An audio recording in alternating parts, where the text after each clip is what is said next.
Good morning, everybody. Welcome to today's devotion for June 2nd. Today's devotion is titled Uniting Nations, and the Bible reading is from Isaiah chapter 2, verses 1 to 5.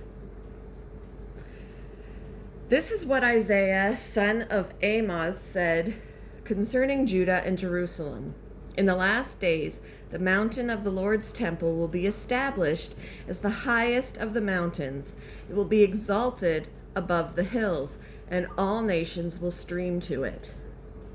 Many people will come and say, "Come, let us go up to the mountain of the Lord, to the temple of the God of Jacob.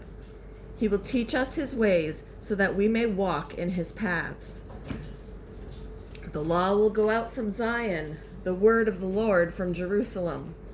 He will judge between the nations and will settle disputes for many people. They will beat their swords into plowshares and their spears into pruning hooks. Nation will not take up sword against nation, nor will they train for war anymore. Come, descendants of Jacob, let us walk in the light of the Lord.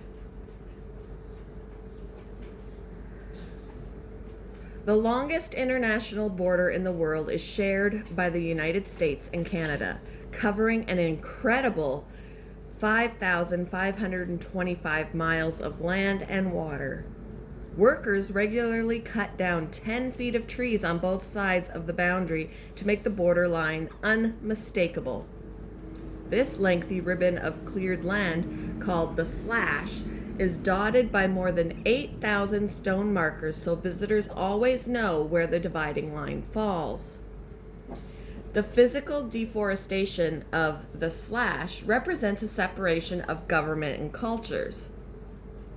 As believers in Jesus, we look forward to a time when God will reserve that and unite all nations across the world under his rule.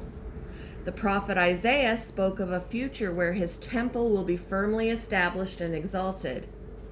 People from all nations will gather to learn God's ways and walk in his paths. No longer will we rely on human efforts that fail to maintain peace. As our true king, God will judge between nations and settle all disputes. Can you imagine a world without division and conflict? That's what God promises to bring.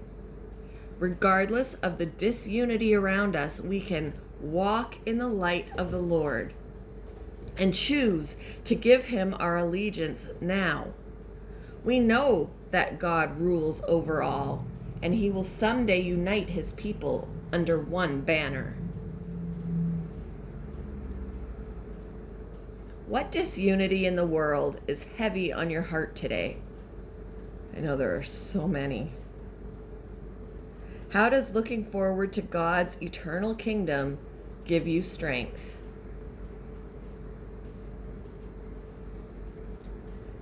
Thank you for joining me for today's devotion, and I hope you all have a wonderful day.